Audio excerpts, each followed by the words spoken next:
Colt, Drew told us earlier before practice that the offense is multiple. He said, if we need to run, we'll get under center huddle. If we need to pass, we'll drop back and shotgun. Do you see that as a multiple offense? What's the difference, I guess?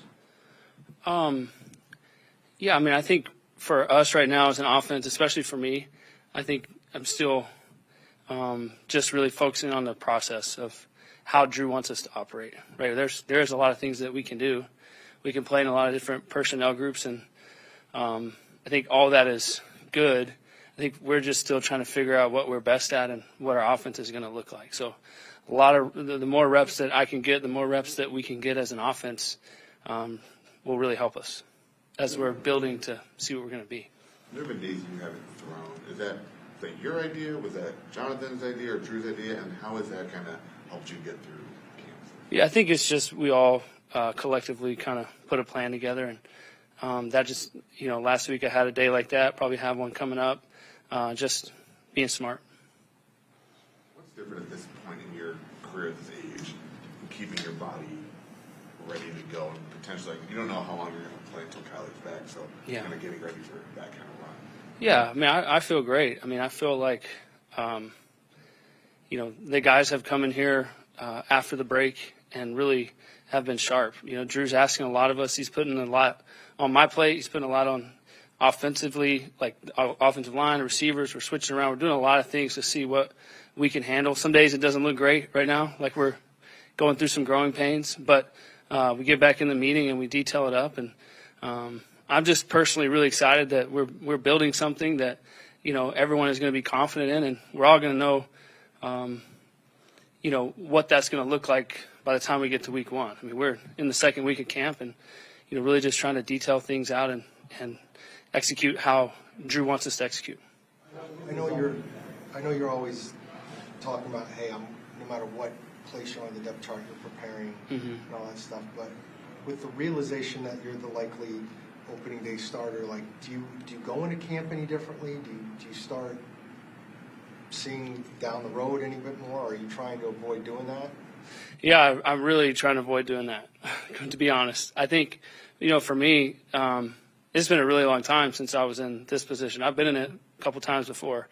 So I would say that I'm leaning on some of that that I've in my past. But at the same time, I think we're sort of all in the same boat here in that we're all learning a new system. This is very much different than what we've done the last couple of years. And so for me, I think really staying, I call it the green zone, staying really locked into right now. Each meeting, each practice is really helping me kind of figure out what do I like in this offense? How do I see myself executing this?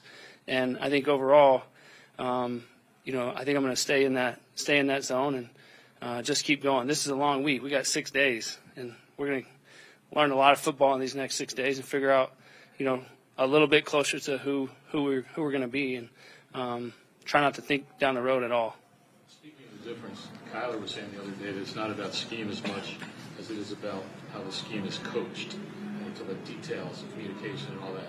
And you talk about being different. Is that a big part of the difference now? Yeah, I think it's just it's a different system from the standpoint of a lot of things that we did in the past were signaling and the nonverbal communication things, and now we're in a huddle. We're moving guys around. Guys are playing different positions. We're playing sometimes with multiple tight ends.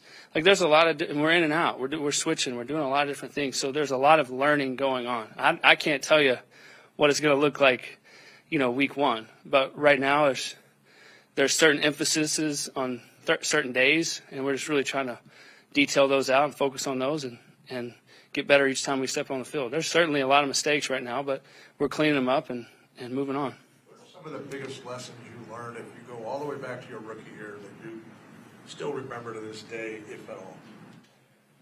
Yeah, a lot. I mean, I think back to my rookie year where I had Jake Delhomme. He's one of my favorite people I've ever been around. And I just remember the joy that he had playing, at an older age, right? He had been to a Super Bowl. He had been a Pro Bowler, right? And he showed up to work every single day with a smile on his face.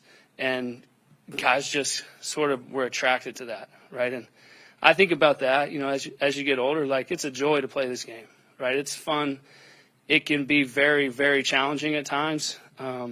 There's a lot of pressure into it. There's a lot of things that go on, like you're under a microscope, right? So if you understand that, come to work day to day and smile and put the young guys, put your arm around the young guys, lead on the football field. We're all going to make mistakes, but go out there and play your best, lead by example, and have fun. And as you're learning a new system, the days get challenging, right? But when we get back in the meetings and we're building a team and we're building a culture, like I always got to remember that this is a joy. Like this is fun, and I'm proud that I still get to do it and have this opportunity. You talked about how last year the hand signals, this year the calls are different.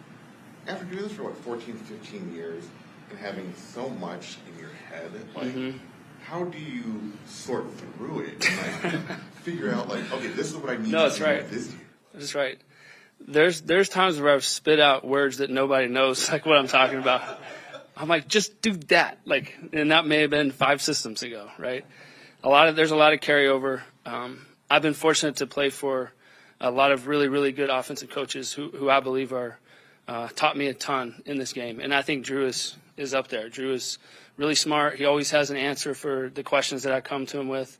And, it's just a day-by-day process for us. Like we're all still taking off little pieces each day and getting better and better. And, yeah. TV in the offseason, did that help grow your knowledge, seeing the game from a different perspective? Is there anything that you've been able to see, take to the field with you? That's a good question. I enjoyed it. I actually had more fun than I thought I would calling a game. Got to talk a lot of defense. Normally we're just talking all offense. And I don't know if I learned anything about the game, so to speak, but I learned how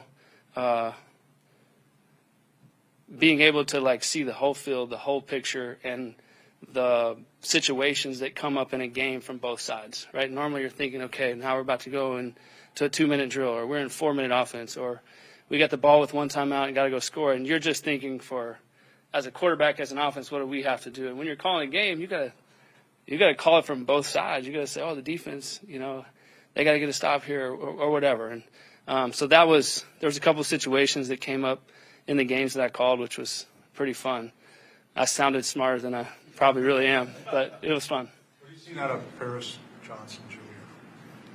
I think Paris has been great. He's been awesome in meetings.